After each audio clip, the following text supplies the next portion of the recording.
Fear changes the way you breathe, the way you look over your shoulder, the way your hands shake every time your phone lights up after midnight. The rain hammered against the windshield of my aging Toyota Corolla hard enough to blur the Chicago streets into streaks of gold and gray. My fingers tightened around the steering wheel as another notification flashed across my cracked phone screen resting in the cup holder beside me. Tyler, pick up the phone. Tyler, I know you're ignoring me. Tyler, you can't hide forever, Claire.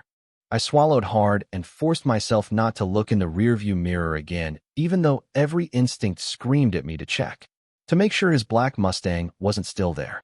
To make sure I hadn't imagined seeing it parked across the street outside the bar an hour ago while I finished my shift.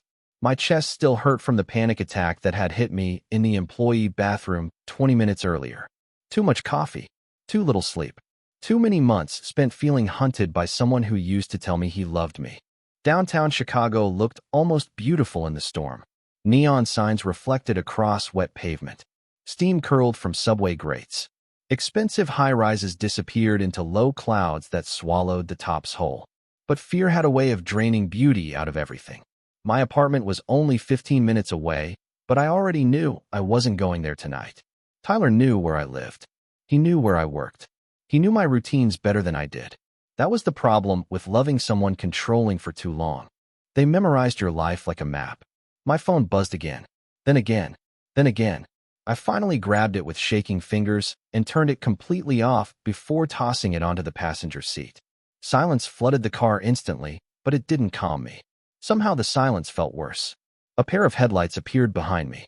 My heartbeat stumbled. Black car. Large. Moving fast. No, not Tyler's Mustang. Bigger. Darker. An SUV. It stayed behind me through 2 stoplights, close enough that my pulse started hammering against my ribs again. I took a sharp right turn onto a quieter street lined with closed storefronts and flickering street lamps. The SUV turned too. Please don't be him, I whispered to nobody. Rain soaked the empty sidewalks. My wipers struggled to keep up as the storm intensified, thunder rolling across the city loud enough to shake the windows. Then I saw it. Tyler's Mustang parked half a block ahead beside the curb. My blood turned to ice. The driver's door opened. I didn't think. I slammed my brakes, turned hard into the nearest alley entrance, and nearly clipped a dumpster trying to get off the street. My breathing became shallow and uneven as I killed the headlights. For 1 second, everything went still except the rain pounding against the roof. Then another pair of headlights slowly illuminated the alley behind me. The black SUV. Massive, glossy, expensive enough to belong to someone who never worried about rent or overdue electric bills. It rolled forward with terrifying calm until it stopped inches from my bumper. I stared at it through my fogged windshield, frozen. One of the back passenger doors opened smoothly. A man stepped out holding a black umbrella. Tall, broad shoulders beneath a charcoal overcoat. Dark hair slicked back from a face sharp enough to look carved out of stone. Even from 30 feet away, I could feel the weight of his presence. The alley suddenly felt too small for him. Too quiet. Too dangerous. He glanced once toward the mouth of the alley where Tyler's car had disappeared from view, then shifted those cold gray eyes toward me. Not curious. Not surprised. Calculating. Like he already understood exactly why I was hiding. My pulse throbbed painfully in my throat as he walked toward my car with slow, controlled steps. Then he stopped beside my driver's window and spoke in a calm voice that somehow frightened me more than yelling ever could. "If you stay here tonight," he said, rain tapping softly against the umbrella above him, "he's going to find you." The alley suddenly felt colder than the rain. I stared at the man outside my window while thunder rolled somewhere above the skyline, low and heavy enough to vibrate through the steering wheel beneath my hands. He did not move after speaking, did not pressure me. He simply stood there beneath the black umbrella like he already knew panic made people run when cornered too quickly. My fingers tightened around the door lock. "Who are you?" I asked, my voice barely steady. His expression did not change. Gray eyes. Calm eyes. The kind that missed nothing. Someone who noticed you have checked your mirrors 17 times in the last 10 minutes. Heat rushed to my face despite the cold. "I do not know you." "No," he agreed quietly. "But your ex knows this city very well. That is the problem." The way he said your ex made my stomach twist. Not boyfriend. Not man. Ex final. Deliberate. like he had already decided Tyler no longer belonged anywhere near my life. I should have driven away. Every survival instinct I had left told me to put the car in reverse and leave before this night became even stranger. But the alley entrance remained visible in my side mirror, and beyond the rain I could still see the faint outline of Tyler's Mustang parked near the corner. Waiting, watching, my pulse hammered painfully against my throat. The stranger followed my glance toward the street before looking back at me. "He has been outside your apartment 3 nights this week," he said, "and twice outside the bar where you work." My breath caught. "How do you know that?" For the first time, something shifted in his expression. Not emotion exactly, more like restrained impatience. Because when a desperate man starts paying people for information, eventually it reaches my ears. A cold shiver crawled down my spine. "You had me followed?" "No, Claire." Hearing my name from his mouth made my chest tighten instantly. Deep voice. Controlled. Dangerous in a way that did not need threats. I had him watched. Rain slid down the window between us, distorting the sharp lines of his face for a moment before the streetlight caught him again. Expensive black coat. Dark hair damp from the storm. A silver watch glinting beneath his cuff worth more than my monthly rent. He looked like someone who belonged in penthouses and private elevators, not standing beside my dented Corolla in an alley at 2 in the morning. "How do you know my name?" I whispered. "Because Tyler Graves has spent the last month making enough noise to become inconvenient." The answer should not have comforted me, but somehow it did. Maybe because the stranger spoke about Tyler the way people spoke about bad weather. Annoying. Temporary. Not terrifying. I swallowed hard. "What do you want from me?" Another flash of lightning illuminated the alley. His jaw tightened slightly before he answered. "Right now?" He glanced once toward the street again. "I want you out of this car before he decides to come looking down this alley himself." Almost on cue, headlights swept briefly across the alley entrance. My entire body stiffened. The stranger noticed immediately. "You are afraid of him. You should leave," I whispered quickly. "You do not understand how Tyler gets when he is angry." The man's eyes settled back on mine, unreadable and cold as winter lake water. Then he said something that made the air leave my lungs completely. "Claire," he said softly, "men like him are only dangerous until they meet men like me." Silence filled the alley after that. Even the storm seemed quieter somehow. My heartbeat thundered so loudly I could barely hear the city anymore. Then another black SUV turned slowly into the alley behind his, headlights dimming as it stopped. 2 men stepped out wearing dark coats and earpieces, both watching the street with practiced alertness. Security. Real security. Not nightclub bouncers or drunk guys pretending to look tough. Something far more serious. Fear curled tighter in my stomach. Because suddenly I realized this stranger was not just wealthy. He was powerful. The kind of powerful people whispered about instead of questioned. He opened the passenger door of the SUV beside him and looked back at me one final time. "You can stay here and wait for Tyler to find you," he said calmly. "Or you can come with me and let me make sure he never scares you again." I should have said no. Any sane woman would have. Every warning instinct inside me screamed that getting into a black SUV with a stranger at 2 in the morning was the kind of decision people regretted forever. But fear changes the way you measure danger. Tyler was familiar danger. Predictable danger. The kind that apologized after making you cry and then convinced you the apology meant love. The man standing beside the SUV felt different. Colder. More controlled. Like the type of danger that never needed to raise its voice. Rainwater slid down my windshield in distorted rivers while I stared at the open passenger door. Warm amber light spilled softly from inside the vehicle onto the wet pavement. Leather seats. Dark interior. Expensive enough that I suddenly became painfully aware of the coffee stain on my sweater sleeve and the scuffed sneakers on my feet. "I am not going to hurt you, Claire," he said quietly. Something about the certainty in his voice made me look at him again. Most men tried too hard when they lied. Tyler always did. Too many promises. Too much emotion. But this man sounded almost bored by the idea of proving himself. Like protection was simply something he had already decided to offer. Behind him, one of the security men touched his ear briefly before speaking in a low voice. The Mustang just passed the alley again. My pulse immediately spiked. The stranger's expression darkened almost invisibly before he looked back at me. Decision time. Thunder cracked above the city. I closed my eyes for 1 second. Then I grabbed my purse, unlocked the car door, and stepped out into the rain. Cold water soaked through my jeans instantly as I hurried toward the SUV. The stranger moved slightly to shield me with the umbrella before guiding me toward the open door without touching me. That should not have mattered, but it did. Tyler always grabbed my wrist, my arm, my waist, like I was something that belonged exactly where he wanted. This man kept careful distance even while controlling everything around him. I slid into the SUV with shaking hands and immediately felt warmth wrap around me from hidden vents. The door shut softly behind me, sealing out the storm. For a moment, silence filled the interior except for the faint sound of rain against the windows. The stranger climbed in beside me while one of the other men took the driver's seat. The second SUV pulled out behind us as the vehicle eased smoothly onto the street. I stared straight ahead. "You still have not told me who you are." The city lights flashed across his face in brief silver streaks as we drove. Damien Moretti. The name hit strangely. Heavy. Familiar somehow. Like something I had heard whispered before without realizing where. Damien noticed the slight change in my expression. "You have heard the name." It was not a question. "Maybe," I admitted carefully. "People talk." One corner of his mouth moved slightly. Not quite a smile.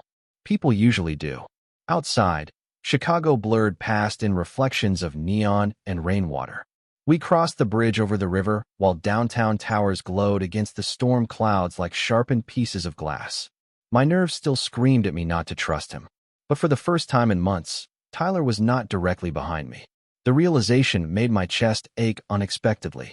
Relief felt dangerous too. Damien loosened the cuff of his black gloves slowly before speaking again. "Your apartment is no longer safe." I looked at him sharply. "How do you know where I live?" "Because Tyler sold the address to someone 2 days ago." Ice spread through my stomach. "What does that mean?" Damien's eyes settled calmly on mine. "It means your ex-boyfriend owes money to men who do not care about boundaries." My throat tightened painfully. "No," I whispered immediately. "Tyler would not do that." Damien said nothing for several seconds. The silence itself felt like an answer. Then he reached into the inside pocket of his coat and placed a folded photograph gently onto the seat beside me. I stared at it without touching it at first. My apartment building. Taken from across the street. Time stamped yesterday night. My breathing turned shallow. "Why are you showing me this?" Damien leaned back slightly, watching me with unreadable gray eyes. "Because you still think the worst thing chasing you tonight is your ex." The photograph felt heavier than paper should have. My apartment building stared back at me from the glossy surface, every detail painfully familiar. The cracked front steps. The broken security light management never fixed. The flower box Mrs. Jensen from Unit 3B kept outside her window all year long, even during Chicago winters. Someone had been watching my home close enough to notice all of it. My fingers trembled slightly as I lowered the picture back onto the leather seat. "Who took this?" I asked quietly. Damien adjusted the silver cuff of his sleeve with slow precision before answering. "One of the men Tyler owes." The knot in my stomach tightened harder. "No. Tyler gambles sometimes, but he is not." I stopped myself because even I no longer sounded convinced. Damien watched me carefully, the same way someone watches a storm rolling closer across the water. "People like Tyler rarely become dangerous overnight," he said. "They become dangerous one bad decision at a time." The SUV turned onto a quieter street lined with dark townhouses and glowing hotel entrances. Rain continued sliding across the windows in silver streams while downtown faded slowly behind us. I wrapped my arms around myself, suddenly freezing despite the warmth inside the car. "Why are you helping me?" The question came out smaller than I intended. Damien looked toward the city lights for several seconds before answering. "Because fear leaves traces." I frowned slightly. "What does that mean?" "It means I notice the way you flinch every time your phone vibrates." His gaze shifted back to me. "And I noticed the bruises on your wrist when you grabbed your purse." Instinctively, I pulled my sleeve lower. Shame burned hotter than fear for a moment. I hated that he had seen them. Hated that Tyler still somehow marked pieces of my life even after I left him. Damien's expression remained unreadable, but his voice softened slightly. "You do not need to hide evidence of survival from me, Claire." The words hit something deep inside my chest, so suddenly I forgot how to breathe for a second. Survival. Not weakness. Not drama. Not overreacting. Tyler always called me emotional whenever I got scared. Too sensitive. Too paranoid. Too difficult. Hearing someone describe my fear differently almost hurt more than the fear itself. Silence settled between us after that. Not awkward silence. Heavy silence. The kind that made me hyper-aware of every small sound inside the SUV. The soft hum of the engine. Rain tapping against tinted windows. Damien's watch glinting beneath dim overhead lighting each time he moved his hand. Finally, I looked at him again. What exactly do you do? One of his eyebrows lifted slightly. You already know the answer. My pulse skipped. People say things. People say many things. They say you are dangerous. He held my gaze without blinking. And what do you think? I swallowed hard. Up close, Damien Moretti did not look reckless or cruel the way dangerous men usually did. He looked controlled, calm, expensive, like every movement had already been calculated before it happened. Somehow that felt far more intimidating. I think, I admitted quietly, that everyone around you acts nervous. A faint shadow of amusement crossed his face. That is because they know consequences exist. Before I could answer, the driver spoke from the front seat. We have a problem. The atmosphere inside the SUV shifted instantly. Damien's expression sharpened. What happened? The Mustang is behind us again. Ice flooded my veins. I twisted around immediately, trying to see through the rain streaking the rear window. Two headlights cut through the storm several car lengths behind us. My breathing became uneven again before I could stop it. No, I whispered. How did he find us? Damien remained perfectly still beside me. Too still. He did not. The calmness in his voice made me turn toward him sharply. Then why is he following us? Damien glanced toward the driver. Take the lower bridge. The SUV changed lanes smoothly. Behind us, the Mustang followed almost immediately. My chest tightened painfully. Damien. He looked at me then, gray eyes colder than the storm outside. Claire, he said quietly, your ex is not following you because he wants you back. My stomach dropped. Then why? Damien's jaw hardened slightly before he answered. Because someone promised to erase Tyler's debt if he delivers you instead. For a moment, I forgot how to breathe. The city lights outside blurred together as the meaning of Damien's words settled slowly into my chest like ice water. Deliver you instead. My stomach twisted so violently I thought I might actually be sick. No, I whispered immediately. Tyler would never. But the sentence died halfway out because deep down, part of me already knew better. Tyler did not love people. He collected them, controlled them, needed them close so he could feel powerful. And desperate people did terrifying things when power started slipping away. The black Mustang stayed behind us through another turn, headlights cutting through the rain like a threat that refused to disappear. I wrapped my arms tighter around myself, nails digging into my sleeves hard enough to hurt. Damien remained calm beside me. Too calm. The kind of calm that only existed when someone had already survived worse things than fear. You said someone promised to erase his debt. I managed quietly. Who? Damien's jaw tightened slightly. Men I do business with occasionally. Business. His gray eyes flicked toward me. You already know what kind. Silence filled the SUV again. Heavy. Suffocating. Outside, Chicago stretched dark and endless beneath the storm clouds while expensive buildings gave way to quieter streets lined with old brick townhouses and glowing restaurant windows. Normal people still sat inside those places laughing over late dinners while my entire life quietly collapsed in the back seat of a black SUV beside a man rumored to terrify half the city. My pulse would not slow down. I need my phone. Damien looked at me carefully.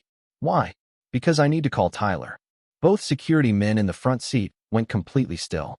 Damien did not react immediately, but something colder settled behind his expression. No, he will listen to me. Even I heard how weak that sounded. Claire. His voice dropped lower. Controlled. Dangerous. A man does not sell someone he loves. The words sliced through me harder than they should have. Because once upon a time Tyler had loved me. At least I thought he did. Before jealousy became anger. Before apologies became manipulation. Before every conversation started feeling like walking across broken glass barefoot. I stared down at my shaking hands. I just do not understand how everything got this bad. Damien studied me silently for several seconds before answering. Fear grows quietly when you live beside it long enough. I looked away toward the rain streaking across the windows because suddenly my eyes burned. I hated crying. Tyler always called it weakness. Claire. Damien's voice softened slightly. Look at me. I did before I could stop myself. None of this is your fault. The sentence hit something fragile inside my chest. Something exhausted. Something that had spent too long apologizing for surviving. Before I could answer, the driver spoke again. Vehicle approaching fast. The Mustang surged suddenly through traffic behind us, headlights flashing aggressively through the storm. My heart slammed against my ribs. Oh my God. Damien remained completely still beside me. Keep driving, he told the driver calmly. The SUV accelerated smoothly onto the lower bridge, crossing the river. Rain lashed against the windows harder now, wind shaking the vehicle slightly as thunder rolled overhead. Behind us, Tyler's Mustang swerved into the same lane. Closer. Too close. My breathing turned uneven again. Damien. He reached toward the center console slowly, pressing a single button. A dark privacy divider slid silently upward between us and the front seats. The sudden separation made the interior feel smaller somehow. More intimate. More dangerous. My pulse stumbled. Damien loosened his gloves one finger at a time before setting them beside him carefully. Listen to me very closely, he said. His voice stayed calm, but every word carried absolute authority. In the next few minutes, Tyler is either going to realize he cannot reach you anymore. Lightning flashed across his face briefly, illuminating sharp cheekbones and eyes colder than winter steel. Or he is going to make a very stupid decision. Another burst of headlights appeared suddenly beside us as the Mustang pulled into the neighboring lane. I froze instantly when I saw Tyler through the rain-soaked glass. Wild eyes. Pale face. One hand gripping the wheel while the other slammed angrily against his window, trying to get my attention. Panic crashed through me, so hard my vision blurred. Damien, please. Tyler mouthed my name desperately through the storm while keeping pace beside the SUV. Then Damien reached over calmly and pressed another button near the armrest. The rear passenger window beside me lowered halfway with a soft mechanical hum. Cold rain and city noise flooded instantly into the SUV. Tyler's expression changed the second he saw Damien sitting beside me. Fear. Real fear. Damien rested one arm casually against the door and looked directly at Tyler across the rain. Then he spoke 6 quiet words that made my blood run cold. You should have stayed away from her. The look on Tyler's face changed everything. I had seen him angry before. Seen him jealous. Manipulative. Desperate. But I had never seen fear in his eyes until that moment. Rain lashed across both vehicles while the bridge lights streaked silver across the wet pavement beneath us. Tyler's mouth moved again, shouting something I could not hear through the storm, but his expression had already lost its confidence.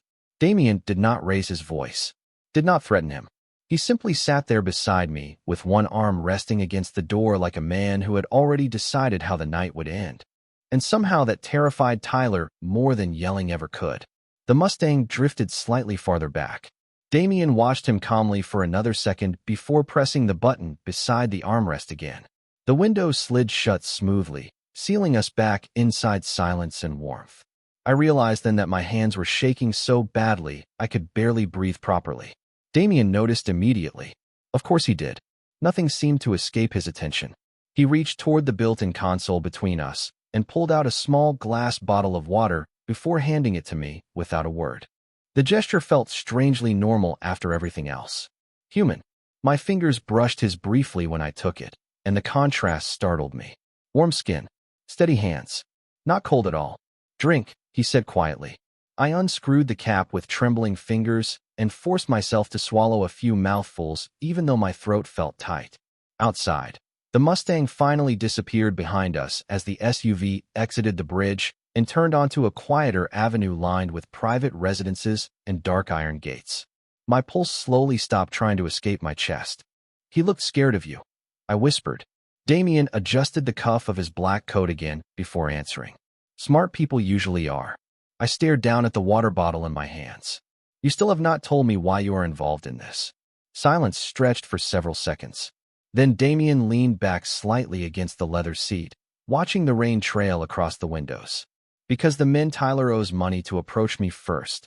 My stomach dropped instantly. What? They wanted permission to use my territory. The calmness in his voice made the words somehow worse. Territory. Permission. Like the city itself belonged to him in invisible pieces ordinary people never noticed. I do not understand. Damien looked at me directly. You were never supposed to become part of this. A chill ran slowly down my spine. Then why did I? His gaze darkened slightly. Because Tyler offered them something more valuable than money. I felt sick all over again. The SUV slowed as massive black gates opened ahead of us automatically. Beyond them stood a modern stone mansion overlooking the lake, all glass walls and warm lights glowing softly against the storm. It looked less like a home and more like something hidden from the rest of the world on purpose. My heartbeat stumbled again. Where are we? My house. Every survival instinct inside me immediately woke back up. No, the word came out too fast. No, I cannot stay here. Damien did not react. You cannot go home. I can stay with a friend. Tyler knows your friends. My silence answered for me. Because he did. Tyler always knew everything eventually. Damien studied me for one long, quiet moment before speaking again. Claire. His voice softened slightly. Look outside. I turned toward the window automatically. The gates behind us were already closing slowly in the rain, sealing the property away from the empty road beyond. Security cameras tracked the driveway. Men in dark coats stood near the entrance beneath the lights. Everything about the estate radiated protection. Real protection. The kind money bought. The kind power enforced.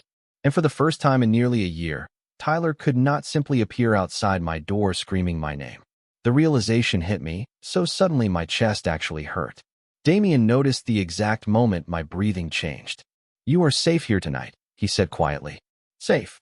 Such a simple word. But nobody had said it to me in so long that hearing it now almost broke something inside me. The SUV stopped beneath the covered entrance. One of the security men stepped forward immediately with an umbrella as rain poured across the stone driveway in silver sheets. I stared at the mansion through the window, nerves twisting painfully in my stomach. What happens now?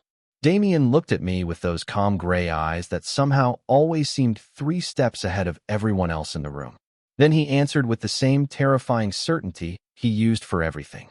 Now, he said softly, we discuss the deal that keeps you alive. The mansion was quieter than I expected. That was the first thing I noticed when I stepped out of the SUV beneath the covered entrance. Not silence exactly, more like controlled quiet. The kind rich people paid for. Rain still hammered against the lakefront beyond the gates, but inside the estate everything felt warm, polished, carefully contained. Marble floors reflected soft golden lighting overhead. A massive staircase curved toward the second floor like something out of an old movie. Somewhere deeper inside the house, faint piano music played through hidden speakers low enough to feel more like atmosphere than sound.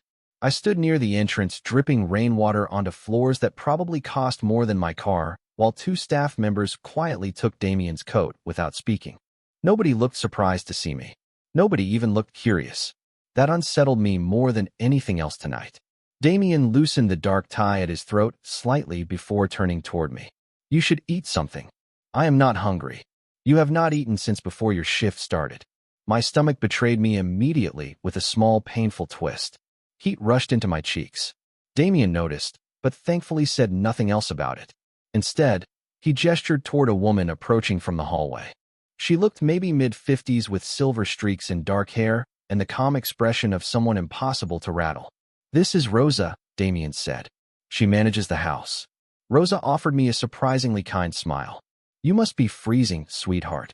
The warmth in her voice nearly caught me off guard after the emotional chaos of the night. I am okay, I said automatically. Rosa glanced once at my soaked clothes and tired face like she knew I was lying, but decided not to embarrass me about it. I will prepare the guest room. Damien gave a single nod. And tea. Already started. She disappeared down the hallway before I could protest. I wrapped my arms tighter around myself, suddenly exhausted in a way that felt bone deep. Damien noticed that too. He seemed to notice everything. Come with me. He led me through the mansion toward a private sitting room overlooking the lake. Floor-to-ceiling windows revealed dark water crashing softly against the shoreline beyond the property, while lightning flickered faintly across the horizon. A fire burned quietly inside a massive stone fireplace, filling the room with warmth that made my freezing skin ache as feeling slowly returned. Damien motioned toward one of the couches. Sit. I hesitated before lowering myself carefully onto the edge of the cream-colored sofa. Everything in the room looked expensive enough to make me nervous touching it. Damien remained standing near the fireplace, one hand resting loosely in his pocket while shadows from the firelight moved across his sharp features. He looked less intimidating here somehow. Still dangerous. Still impossibly controlled. But human enough now that I could finally see exhaustion around the edges of his eyes too. "What kind of deal are you talking about?" I asked quietly. Damien studied the flames for a moment before answering. 30 days.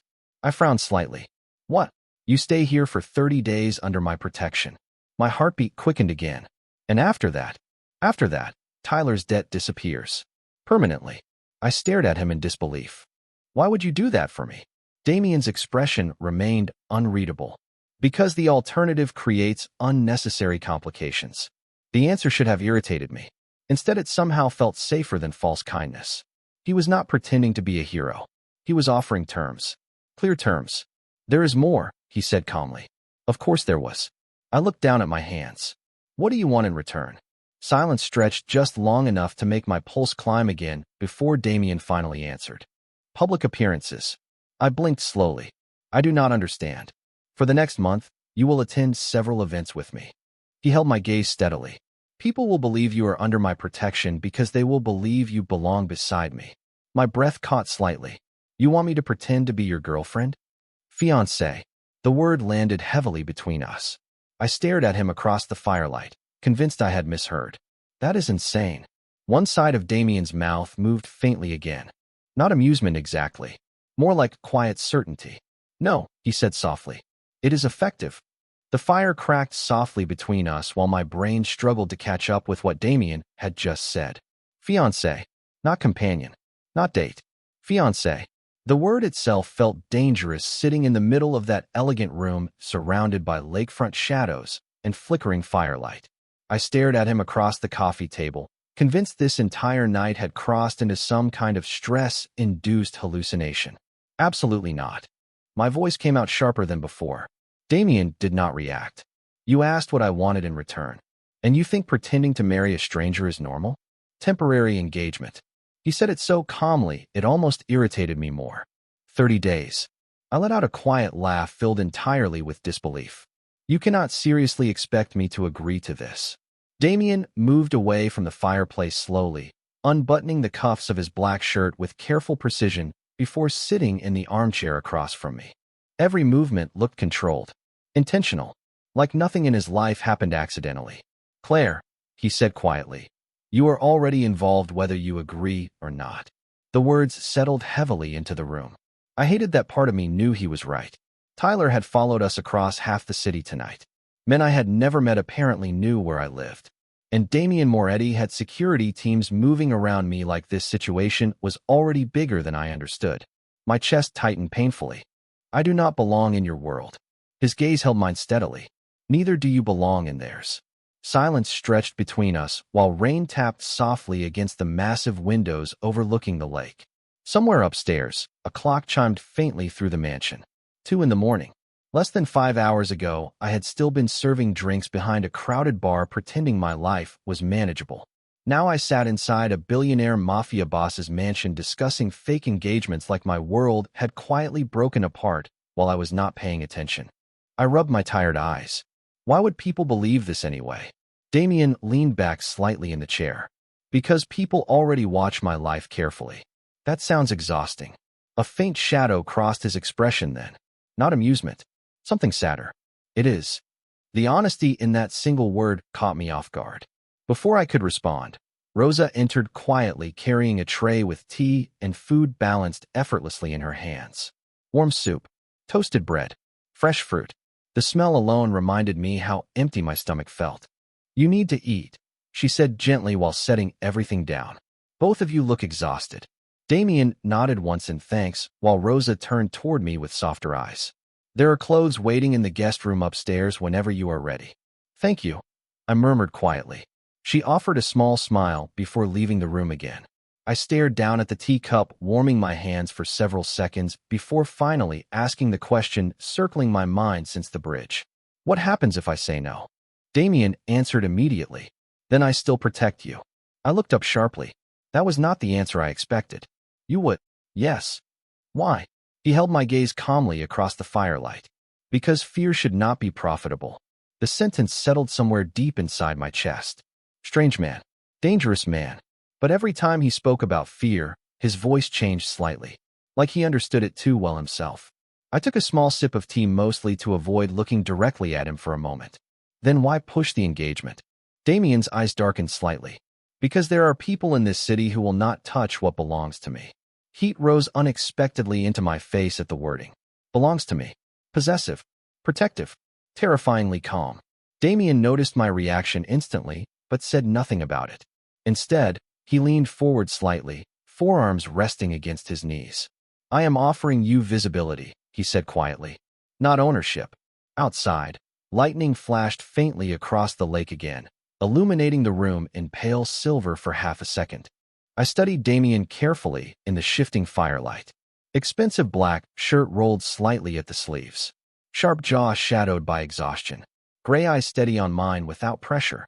Without manipulation. Tyler always pushed. Always cornered. Damien simply waited like a man fully prepared for either answer. Somehow that made him harder to refuse. 30 days, I whispered finally. And after that, Damien's expression softened almost invisibly before he answered. After that, Claire, his voice dropped lower. You walk away completely safe. I should have slept. Rosa had shown me upstairs to a guest suite larger than my entire apartment, complete with floor-to-ceiling windows overlooking the lake and a bathroom that smelled faintly of lavender and expensive soap.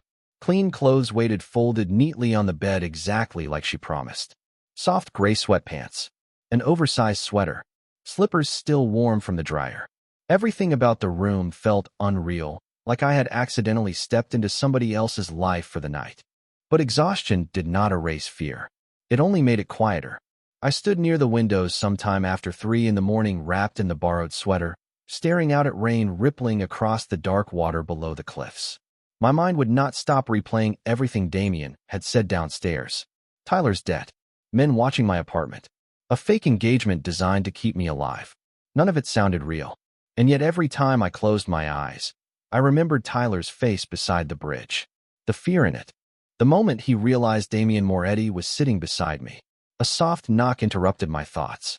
I stiffened immediately before realizing nobody here ever entered rooms without permission. Yes. The door opened slightly, and Rosa stepped inside carrying a tray with another cup of tea. Chamomile, she said gently. For sleep. I exhaled slowly. Thank you.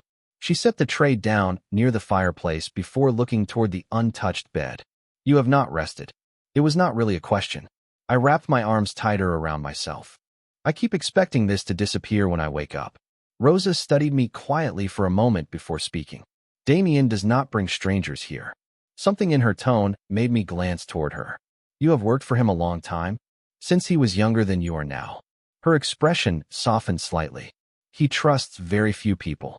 I looked back toward the rain outside. I still do not understand why he is helping me. Rosa smiled faintly, but there was sadness behind it somehow. Damien notices broken things. The sentence stayed with me long after she quietly left the room. Broken things. I sat down slowly on the edge of the bed, staring at the steam rising from the tea while thunder rolled softly beyond the windows. Maybe that was why Damien unsettled me so much. He saw too much. Not just bruises or fear. The exhaustion underneath them. The part of me that had spent months shrinking smaller just to survive someone else's anger. I hated that he noticed those things before I even said them aloud. Sleep still refused to come. Eventually, I wandered quietly downstairs sometime near 4 in the morning, following faint light toward the kitchen. The mansion felt different at night. Less intimidating somehow. Softer shadows. Quieter hallways. Human. I stopped short near the entrance to the kitchen when I saw Damien standing alone by the massive marble counter.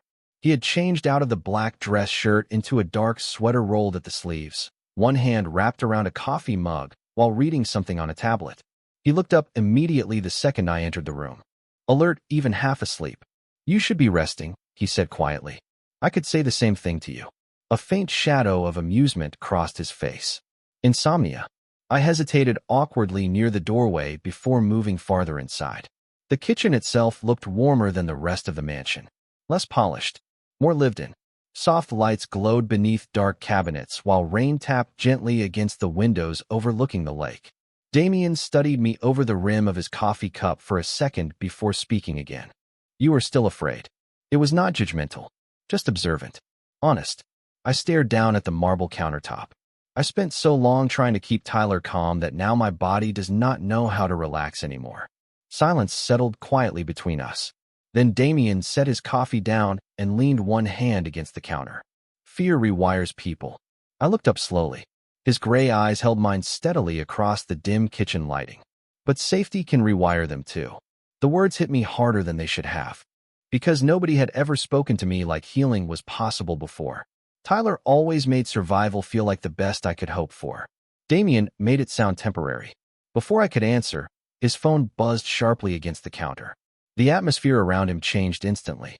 Calm became cold in less than a second. He glanced down at the screen, jaw tightening almost invisibly. What happened? I asked quietly. Damien's eyes lifted back toward me, unreadable again now. Tyler broke into your apartment 20 minutes ago. The words hit me like freezing water straight to the chest. My apartment. Tyler inside it. My knees actually weakened for a second before I grabbed the edge of the marble counter to steady myself. No, I whispered immediately. No, he cannot be there. Damien's expression remained unreadable, but something dangerous settled behind his eyes as he looked down at the message on his phone again. Security confirmed forced entry. My stomach twisted violently. Images flashed through my mind before I could stop them. My bedroom. The framed photo of my parents on the bookshelf. The sweater I left hanging over the couch. Every private piece of my life suddenly contaminated by Tyler's anger. I need to go back. The words escaped before logic caught up. Damien's head lifted slowly. No, my things are there. Claire. His voice dropped lower. Sharper now. You are not listening. I looked up at him helplessly. That is my home. Not anymore. Silence crashed between us. Outside, the storm continued rolling across the lake while the kitchen lights cast soft gold reflections against the dark marble counters. None of it felt real. 24 hours ago, my biggest problem had been covering another bartender's shift because rent was due next week.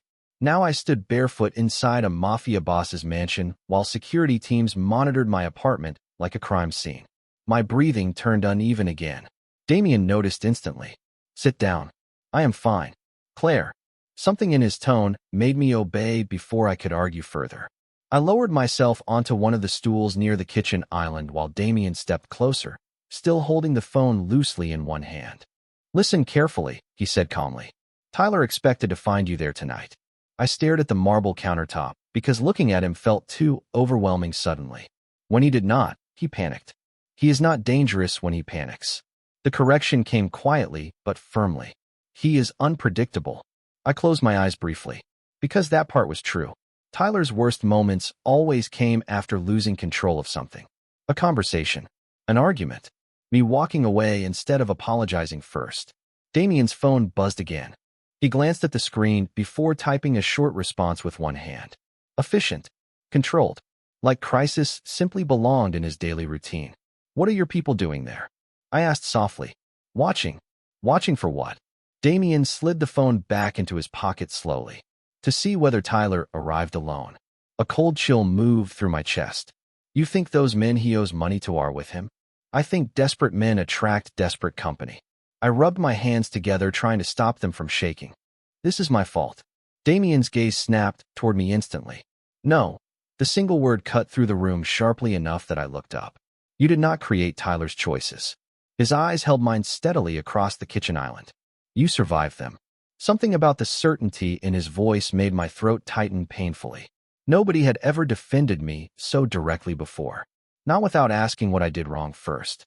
Before I could respond, one of the security men entered quietly through the side hallway. Tall, broad shoulders beneath a black coat, still damp from rain. Sir. Damien turned slightly toward him. Report. The apartment is clear now. My chest loosened slightly until the man continued. But Graves destroyed most of the place before leaving. Shame hit me unexpectedly hard. Not because of the apartment itself. Because deep down I already knew exactly what Tyler probably broke first. The lamp he bought me after our first trip together. The dishes. The mirrors. Anything that reminded him I left. Damien's expression darkened almost invisibly. Any sign he found what he was looking for? No, the guard hesitated briefly before adding. Neighbors reported hearing him shouting her name for nearly 20 minutes. Heat rushed into my face. Humiliation, fear, exhaustion, all crashing together so fast my eyes burned suddenly. I looked away immediately before Damien could notice. Except of course he already had. He dismissed the guard with a quiet nod before turning back toward me. Claire. I shook my head quickly. Do not. Look at me. I forced myself to. Damien stepped closer then. Close enough now that I caught the faint scent of cedar and coffee lingering on his sweater. Calm. Warm. Safe in a way I still did not understand. Your apartment can be replaced, he said quietly. You cannot. My chest tightened painfully.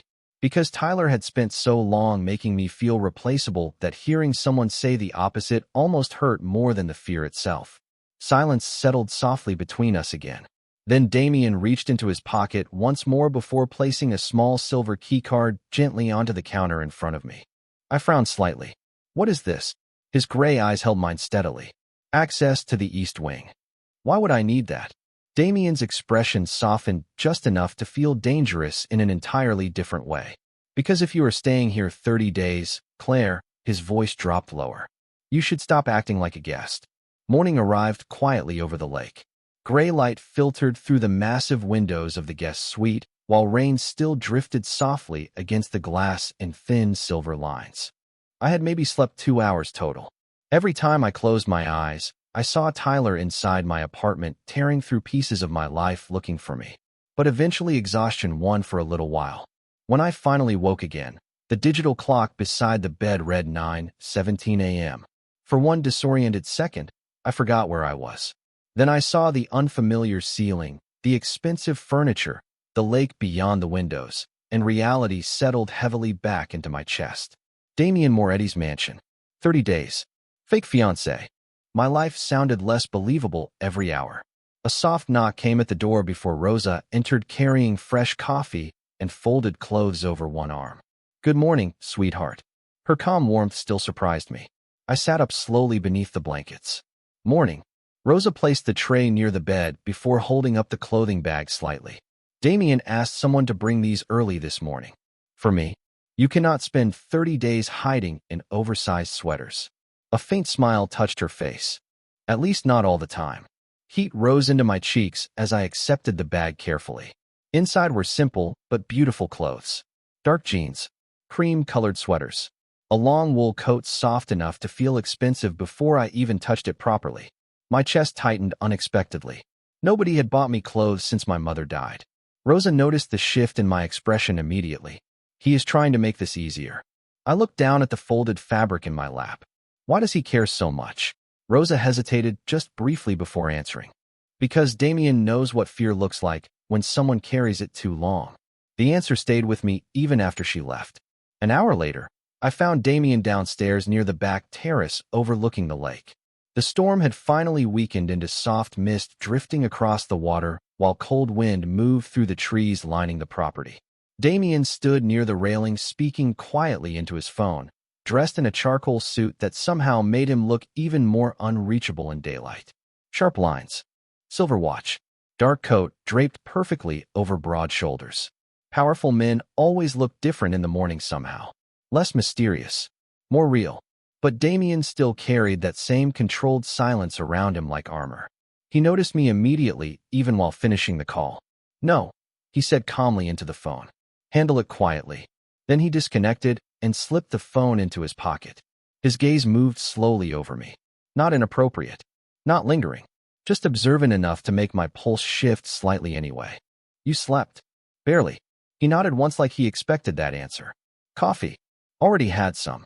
The terrace fell quiet except for distant waves against the rocks below. I stepped closer to the railing carefully. The property looked even larger in daylight. Security moved discreetly along the perimeter in dark coats, while black vehicles sat parked near the main gates below. This was not simply wealth. This was infrastructure. Protection built like a private country around one man. Does it always feel like this here? I asked softly. Like what? Like everyone is waiting for something bad to happen. Damien's expression darkened slightly at the question. Usually because they are. Before I could respond, another vehicle rolled slowly up the long driveway toward the house. Sleek, black, expensive enough to match every other terrifying object connected to Damien's life. My stomach tightened instinctively. The passenger door opened first. A woman stepped out wearing heels sharp enough to qualify as weapons and sunglasses despite the cloudy morning. Blonde hair perfectly styled. Cream coat worth more than 3 months of my rent. Confidence radiated off her before she even reached the stairs. She stopped the second she saw me standing beside Damien. The atmosphere shifted instantly. Damien's posture hardened almost invisibly while the woman lowered her sunglasses slowly, revealing icy blue eyes locked directly onto me. Interesting, she said smoothly. Her gaze moved between us once. So the rumors are already true. I frowned slightly. What rumors? Her lips curved faintly, but there was nothing warm about the expression. That Damien finally brought home a girl he refuses to hide. Something cold twisted unexpectedly in my chest before I could stop it. Damien stepped slightly closer beside me then, subtle enough most people would miss it. Protective enough that she definitely did not. The woman noticed immediately, and suddenly her smile disappeared completely. The woman climbed the terrace steps with the kind of confidence that came from never hearing the word no in her life. Every movement looked polished, expensive, controlled. She stopped only a few feet away from us, pale blue eyes moving over me once more before settling back on Damien. You disappeared from the fundraiser last night, she said smoothly. People noticed. Damien's expression remained unreadable. I was busy. Clearly. Her gaze flicked toward me again, colder this time. I suddenly became painfully aware of how ordinary I looked standing there beside them. Soft cream sweater. Damp hair from the mist drifting off the lake. No makeup. No designer sunglasses. I looked like exactly what I was. A bartender who accidentally walked into the wrong world. Damien seemed to sense the shift in my posture immediately. Claire, he said quietly. This is Vanessa Bianchi. The last name landed heavily even though I did not fully understand why. Vanessa extended one perfectly manicured hand toward me. We have heard about you already. Heard about me. Like I was a story moving through rooms I could not even enter. I shook her hand carefully. I doubt that is a good thing. Something almost amused flickered across her face. That depends who is talking. Damien's jaw tightened slightly beside me. Vanessa. One word. Calm. Warning. She noticed too. Relax, she said lightly. I only came because your uncle asked questions this morning. My stomach tightened instantly. Damien's uncle. Of course men like Damien came from families complicated enough to require warnings before breakfast. Vanessa crossed her arms loosely against the cold lake wind. You know how this works. Engagement rumors spread fast in our world. Engagement. Hearing the words spoken aloud by someone else made the situation suddenly feel dangerously real. I looked toward Damien automatically, but his attention remained fixed on Vanessa. That was the point. She studied him carefully for a long moment. You are serious? Yes. The answer came without hesitation. Something shifted in Vanessa's expression then. Surprise maybe. Or concern. Damien, she said more quietly now. People are already asking who she is. Then tell them she is under my protection. That is exactly what worries them. Silence stretched across the terrace while cold mist drifted off the lake behind us. I could feel tension moving invisibly between them. Fear curled slowly through my chest again. Vanessa noticed that too. Of course she did. Her expression changed subtly. More thoughtful now. This is dangerous even for you, she said quietly to Damien. I know. Then why are you doing it? For the first time since she arrived, Damien looked uncertain. Not weak. Just tired in a way I had not seen before. His gray eyes shifted briefly toward the lake beyond the terrace before returning to her. Because I looked at her last night, his voice lowered slightly, and realized she had already spent too long surviving men who mistake fear for love. The words hit me so hard my breath caught completely. Vanessa's expression softened almost invisibly. She looked at me differently after that. Less suspicious.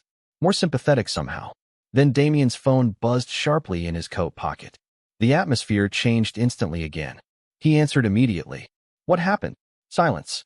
His face went cold in less than a second. My stomach dropped. When? Another silence. Then Damien looked directly at me with eyes sharp enough to stop my pulse entirely. Lock the gates, he said calmly into the phone. Nobody enters or leaves the property. Fear spread through my chest all over again. Damien. He disconnected slowly before answering. Tyler disappeared an hour ago. The lake wind suddenly felt freezing against my skin. What does that mean? Damien's jaw tightened almost invisibly. It means someone reached him before we did. The atmosphere inside the mansion changed immediately after that phone call. Not loudly. Nobody panicked. Nobody shouted orders or ran through hallways. Everything became quieter instead, more controlled, which somehow felt far more dangerous. Vanessa removed her sunglasses slowly while Damien slipped his phone back into his coat pocket. Who reached him? She asked carefully. Damien's expression remained unreadable. I do not know yet, but something in his voice told me that uncertainty was rare for him, and unwelcome. Wind drifted across the terrace, carrying the scent of rain and cold lake water, while security near the gates quietly repositioned themselves below. I wrapped my arms tighter around myself, suddenly freezing again despite the heavy coat Rosa had insisted I wear earlier. Tyler missing should have relieved me. Instead, fear spread deeper into my chest. Because Damien looked worried now. Not for himself. For me. Vanessa noticed too. You think they are going to use him? Damien's jaw tightened slightly. Yes. My throat felt dry instantly. Use him for what? Neither of them answered immediately, which was answer enough. Damien finally turned toward me fully, gray eyes steady on mine. Claire. His voice softened slightly. I need you to stay inside today. Because of Tyler? Because whoever took him may already know where you are. The lake suddenly felt too open behind us. The mansion too exposed despite the gates and security and endless layers of protection surrounding it. I looked toward the long driveway instinctively, half expecting headlights to appear through the mist. Damien noticed the movement immediately. Nobody gets onto this property without my permission. The certainty in his voice should have calmed me. Instead, it made me realize just how serious the situation really was. Vanessa stepped closer then, lowering her voice slightly. Your uncle will not like this. Damien did not even look at her. I am aware. If this turns into conflict, it already is.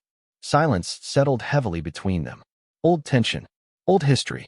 I suddenly understood that Damien's life probably looked like this every day. Quiet conversations hiding dangerous truths beneath polished words and expensive clothing. He noticed me studying him, and something in his expression softened briefly. Claire. You are thinking too loudly again. Heat rushed faintly into my cheeks despite everything. Sorry. Do not apologize for surviving. The words hit me harder now than the first time he said something similar. Maybe because I finally believed he meant them. Before I could respond, one of the security men approached quickly from inside the house, holding a tablet. Sir. Damien took it immediately. His expression darkened the second he looked at the screen. What is it? Vanessa asked. He turned the tablet slightly toward us without answering. My stomach dropped instantly when I saw the image displayed there. Tyler. Sitting alone at a diner somewhere downtown beneath fluorescent lights. Baseball cap pulled low. Face pale. Terrified. And standing directly beside him was a man I had never seen before. Tall. Black coat. One hand resting casually against Tyler's shoulder like they were old friends. Except Tyler looked trapped. At the bottom of the photo was a timestamp from 12 minutes ago. And underneath it, a text message. We found your problem first. The cold that moved through my body had nothing to do with the weather anymore. Damien stared at the screen for several silent seconds before speaking quietly to the guard. Track the location. Already trying. And the sender? Blocked route. Professional. Vanessa swore softly under her breath. This is escalating fast. Damien handed the tablet back slowly, every movement calm despite the storm clearly building beneath his composure. Then his eyes shifted toward me again. Claire. My pulse quickened immediately. What? He stepped closer until only a few inches separated us now, shielding me partially from the cold wind coming off the lake. There is something I need you to understand very clearly. The seriousness in his voice made my heartbeat stumble. Okay. Damien held my gaze steadily. If these people believe you matter to me, he paused briefly, they will try to use that. Fear tightened painfully in my chest. Then maybe this engagement idea was a mistake. For the first time since I met him, Damien looked genuinely conflicted, like he hated the next truth before he even said it aloud. No, he said quietly. The mistake was realizing you mattered to me before I had a chance to stop it. My breath caught completely. The world seemed to go silent around us for one impossible second. Rain, wind, security moving below the terrace. Everything faded beneath the weight of those words. Damien noticed my expression immediately, but he did not look away, did not take the words back. And somehow that made my heart beat even harder. Then another black SUV appeared beyond the gates below, racing toward the entrance fast enough to send gravel spraying across the driveway. One of Damien's guards immediately reached for his earpiece. "Sir," he called sharply. "The east perimeter cameras just went offline."